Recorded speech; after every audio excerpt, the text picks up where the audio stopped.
1946. Return trains to Germany are departing. 400,000 German prisoners of war are going home. Hamburg is in ruins. Berlin is burning. But everyone wants to return home, don't they? No. 25,000 German prisoners refuse to board the trains.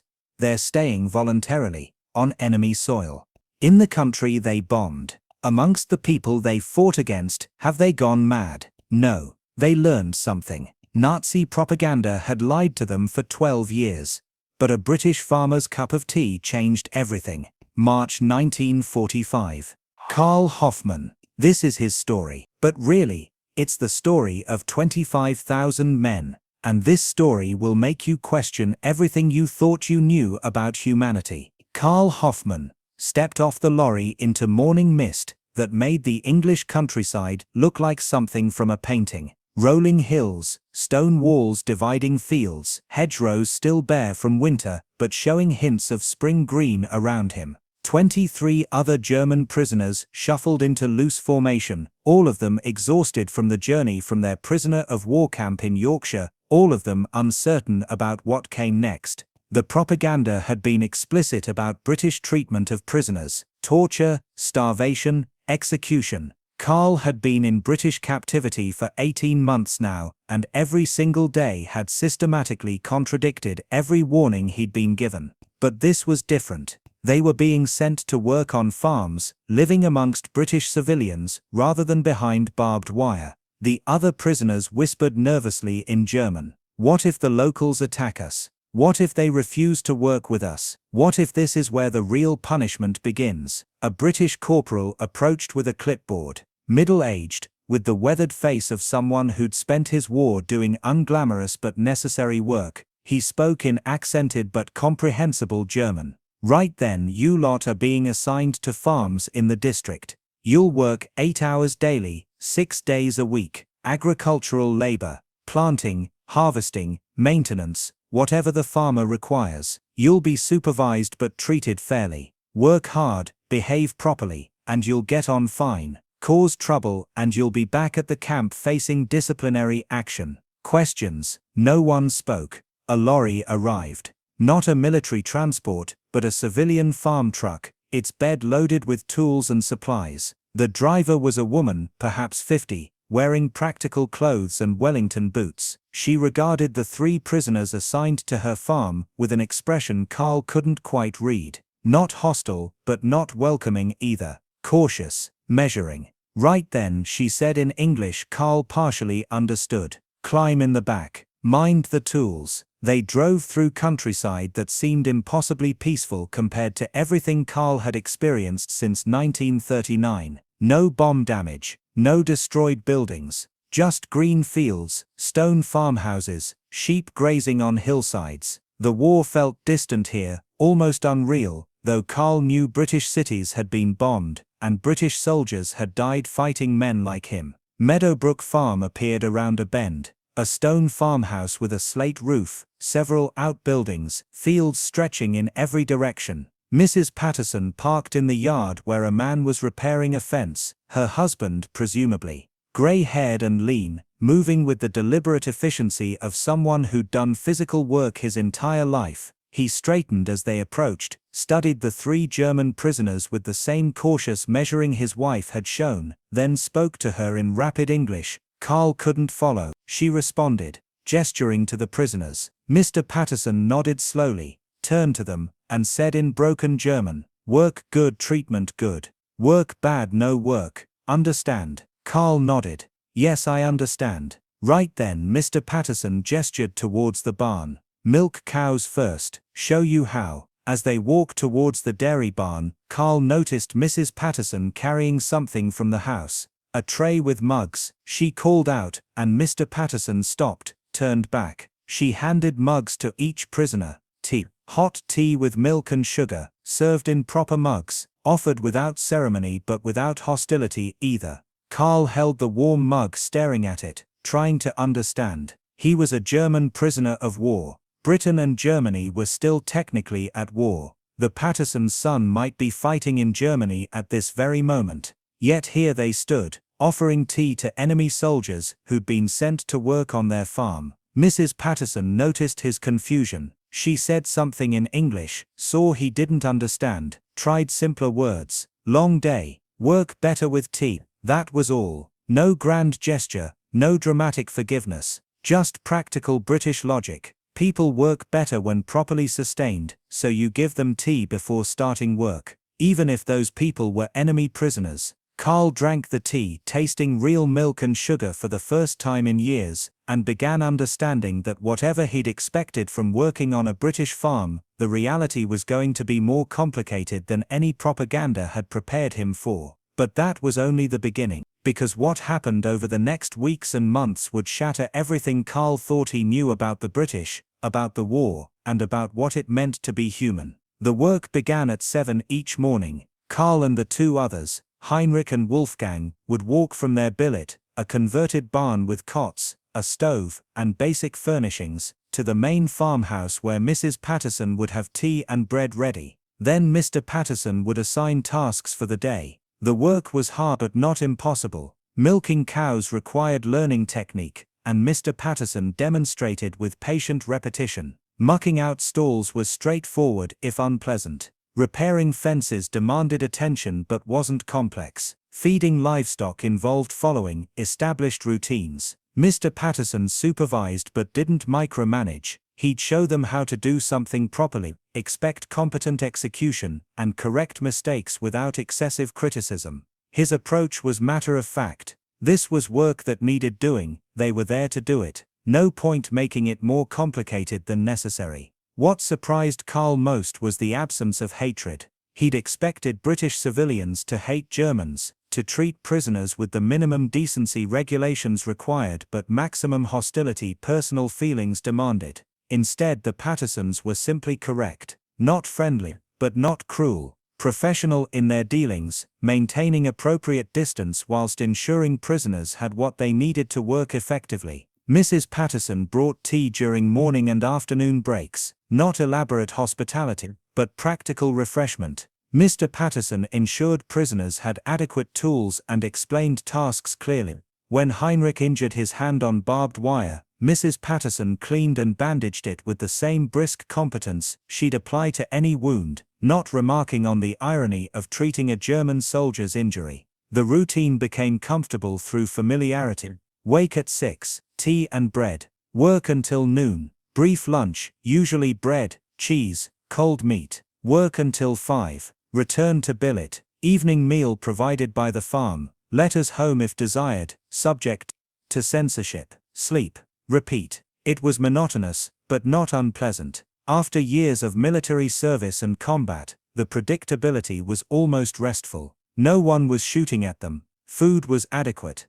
The work was honest. The Pattersons treated them like workers rather than criminals or enemies, maintaining standards that demanded competent performance whilst providing fair treatment in return. Then came the Sunday that changed everything. It was May 1945. Germany had surrendered. The war in Europe was over. The prisoners knew this, but it felt abstract, distant. They were still prisoners, still working on the farm, still uncertain about their futures. That Sunday morning, Mrs. Patterson appeared at the barn with an unusual request. She spoke slowly in simple English, gesturing to help Karl understand. Today, Sunday dinner. You come. House. Eat with us. Karl was certain he'd misunderstood. You want us to eat in your house? Mrs. Patterson nodded. Yes. Dinner. 1 o'clock. The 3 prisoners arrived at the farmhouse at the appointed time, freshly washed, nervous. Mrs. Patterson opened the door and led them to the kitchen.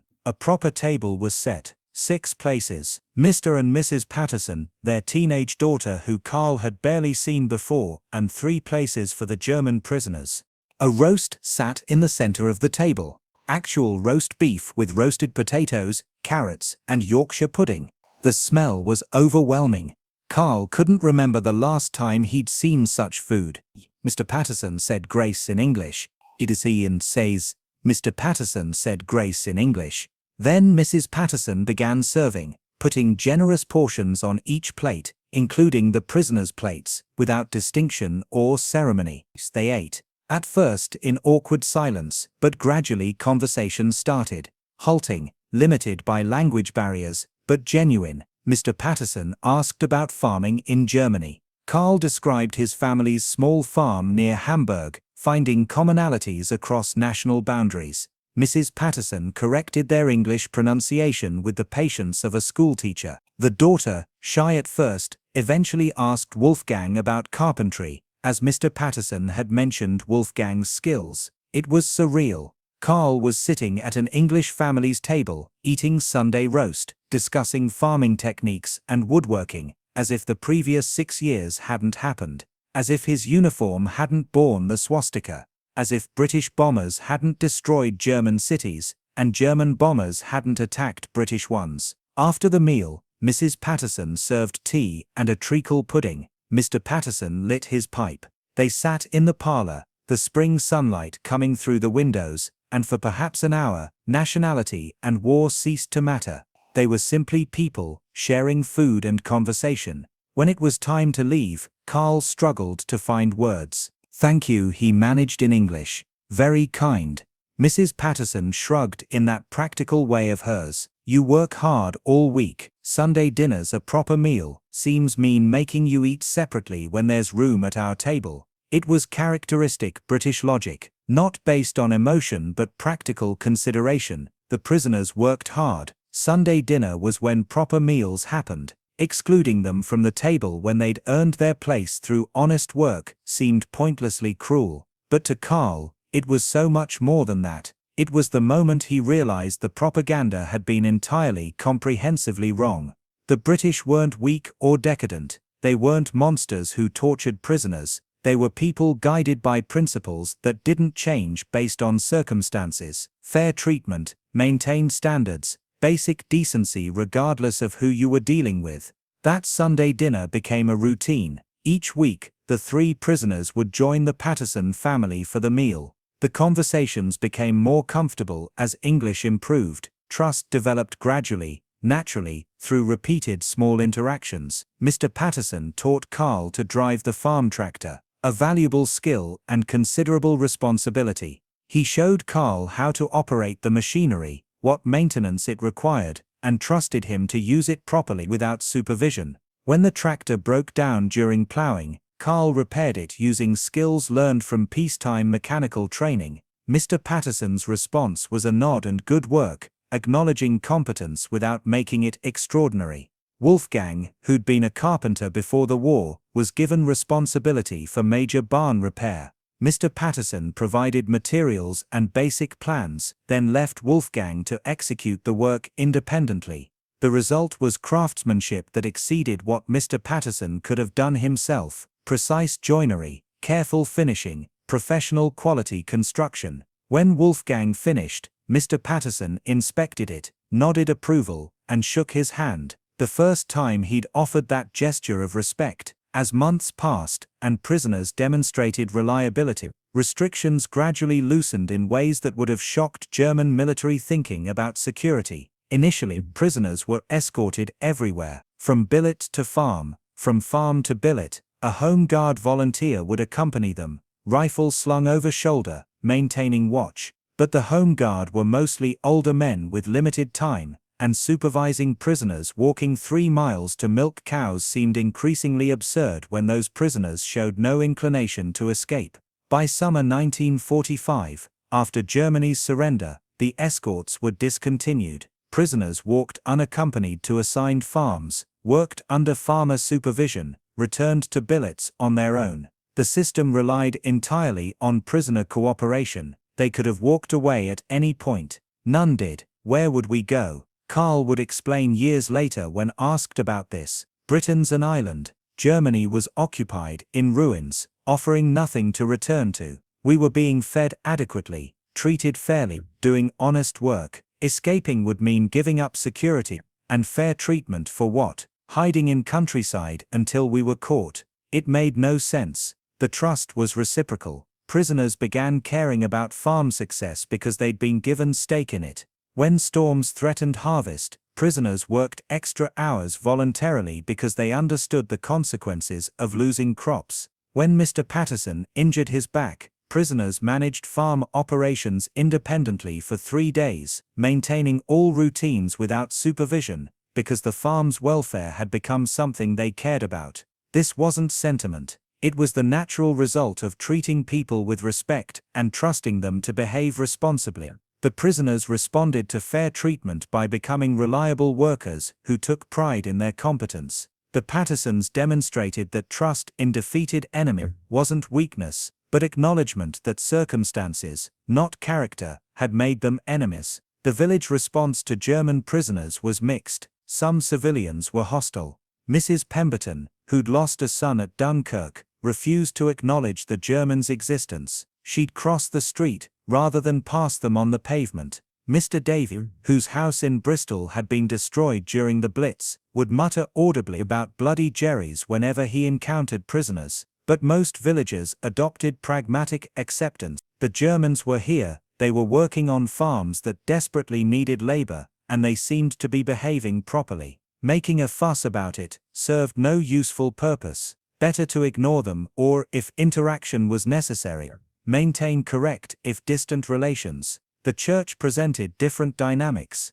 Reverend Whitmore, an older man who'd been a chaplain in the Great War, announced that any person, including German prisoners, who wished to attend Sunday services was welcome. The Lord's house is open to all, he said firmly, when questioned. These men are far from home, possibly frightened, certainly in need of spiritual comfort. I'll not turn anyone away from God's mercy, regardless of what uniform they wore. 3 prisoners attended Easter service in 1945. They sat in the back pew, didn't take communion, but sang hymns in German, whilst the congregation sang in English. Some parishioners were uncomfortable, others found it moving, hearing Ein fester Berg is unser Gott, harmonizing with A Mighty Fortress is Our God. The same hymn in different languages, sung by former enemies in shared worship.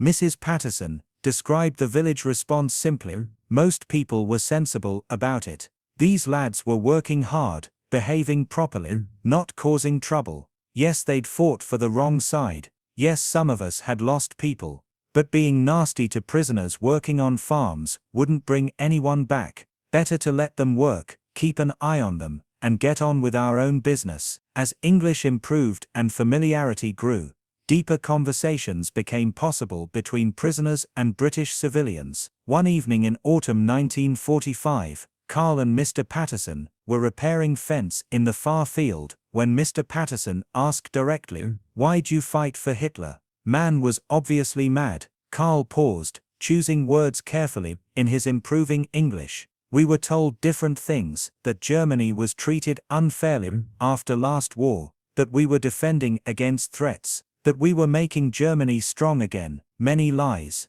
We believed because we were taught to believe." Mr. Patterson worked in silence for a moment, then said, "My brother fought in the last war, came home changed, never spoke about it. Germans then were told they were defending their country too, I expect. Soldiers believe what they're told to believe. Still wrong, mind you. Following bad orders doesn't make the orders good. But I suppose you've learned that now." "Yes," Karl said quietly.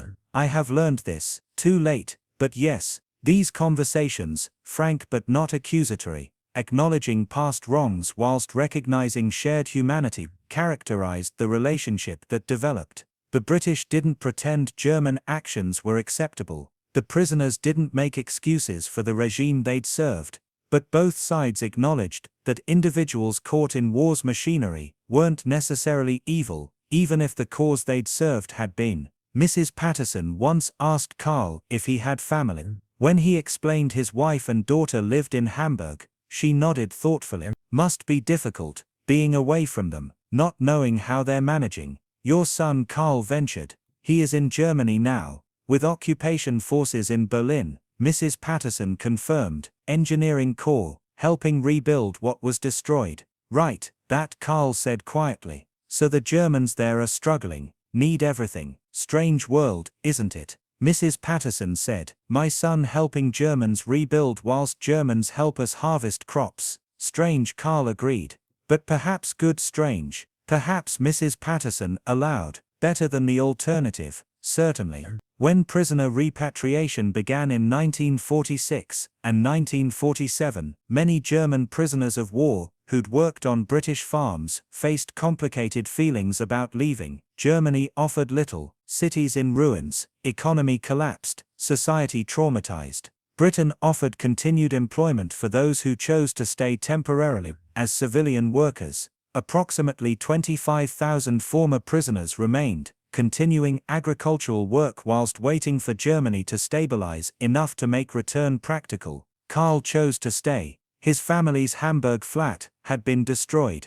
His wife and daughter were living with relatives in the countryside, surviving but not thriving. British authorities offered him continued farm employment with civilian wages, actual money rather than prisoner's stipend. He could save funds, send some home, eventually return to Germany with resources to help his family rebuild. Mr. Patterson made the offer directly. You're welcome to stay on as hired man, same work, proper wages, civilian status. You've proven yourself reliable. I'd rather keep someone I know works well than gamble on someone new. Karl accepted. The arrangement benefited both parties. Mr. Patterson retained experienced worker who knew the farm. Karl maintained employment and stability, whilst Germany sorted itself out. The transition from prisoner to employee was marked by small changes with large symbolic weight. Karl moved from the converted barn to a proper cottage on the farm property. He received wages, could come and go freely, was treated as employee rather than prisoner. The work remained the same, but the context had transformed completely. Wolfgang made a different choice. He stayed permanently. He'd met a British woman at church, a widow whose husband had died in North Africa. They'd begun talking after services, carefully at first, then with growing ease. By early 1947, they were courting. By summer, they married. Wolfgang settled in Somerset, raised children who grew up British but knew their German heritage. He maintained contact with other former prisoners who'd stayed, creating small community of Germans who'd found unexpected homes in the country they'd fought against. Karl remained at Meadowbrook Farm for 3 years before finally returning to Germany in 1949. By then he had saved wages, letters of reference from the Pattersons, and conflicted feelings about leaving people who'd become something like friends. The Pattersons saw him off at the railway station, with handshakes, a packed lunch for the journey, and Mrs. Patterson's eyes slightly damp though she'd never admit to crying. "Take care of yourself," Mr. Patterson said. "You've been a good worker, a good man." "Thank you," Karl managed, his own voice thick, "for everything. You showed me what civilization actually means." They corresponded for decades after. Karl would write describing his family's recovery, his work rebuilding Hamburg's infrastructure, his daughter's education. The Pattersons would write about farm news, village happenings, the slow return to normality in post-war Britain. The letters were never effusive. Both sides maintained British reserve, but they documented friendship built on mutual respect, earned through shared work. When Karl's daughter married in 1965, she received a telegram from the Pattersons. "Congratulations, and best wishes for happy future. Patterson family, Meadowbrook Farm." Karl kept that telegram framed. He displayed it in his home as evidence that former enemies could become friends through choosing fairness over hatred. In 1977, Mr. Patterson died at age 83. Karl traveled from Germany for the funeral, standing in the same church where he'd once sung German hymns during captivity, now singing English ones, as mourner for a man who'd treated him with fairness when cruelty would have been understandable. Mrs. Patterson gripped his hand afterwards. "Father always said you were the best worker he'd ever hired. Thank you for coming all this way. He was good man," Karl said, tears on his face, unashamed. "He taught me what it means to be decent human being." The treatment of German prisoners of war working on British farms exemplified an approach that characterized British conduct throughout the war: restrained, practical, maintaining standards, because standards defined who they were. The decision to employ prisoners on farms wasn't based on forgiveness or generosity. It was practical response to labor shortages. By 1944, Britain faced severe agricultural labor shortages. Over 500,000 farm workers had been conscripted for military service or diverted to war industries. Food production was critical. Britain depended on domestic agriculture supplemented by dangerous Atlantic convoys bringing imports. Without adequate farm labor, crops would rot unharvested, and food security would be threatened. German prisoners provided solution. Over 400,000 German and Italian prisoners of war were held in British camps by 1945. Keeping them idle was wasteful when their labor could address critical shortages. The Geneva Conventions permitted employment of prisoners in agricultural work. The logic was straightforward. Use available labor to maintain food production whilst British men fought overseas. But the implementation reflected British values: fair treatment, firm discipline, maintained standards regardless of circumstances, trust extended when earned, refusal to descend to enemy's level, even when dealing with that enemy. This approach served multiple purposes. Practically, it maintained food production using available labor. Strategically, it demonstrated democratic civilization's superiority through actions rather than propaganda. Morally, it preserved British self-conception as people who maintained proper behavior even towards defeated enemies. For German prisoners who experienced this treatment, the impact was profound. They'd been taught that British were weak, decadent, corrupted by democracy. Instead, they encountered people whose strength came from principles, whose democracy functioned effectively under stress, whose civilization proved more durable than the 1,000-year Reich they'd fought for.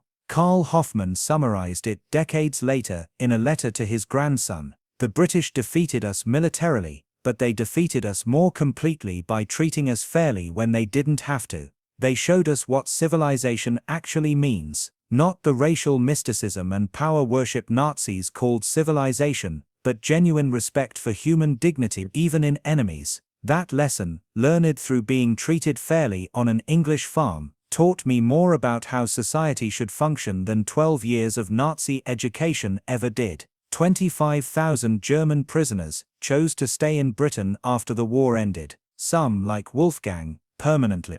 Others, like Karl, temporarily until Germany recovered. All of them shared similar experiences. British civilians who chose fairness over vengeance, work over hatred, practical cooperation over ideological grudges. These weren't stories of forgiveness. The British hadn't forgotten what Germany had done. Cities had been bombed, soldiers had died, families had been destroyed.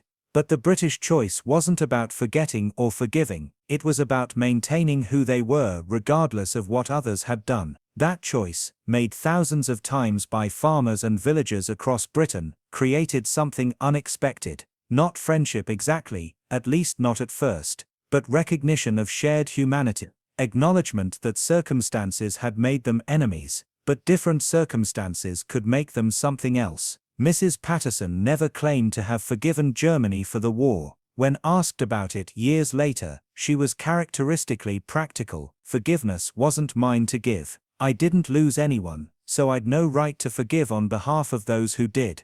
But I had a farm to run and workers to feed. Those lads worked hard and behaved properly. Treating them decently wasn't forgiveness, it was just sensible.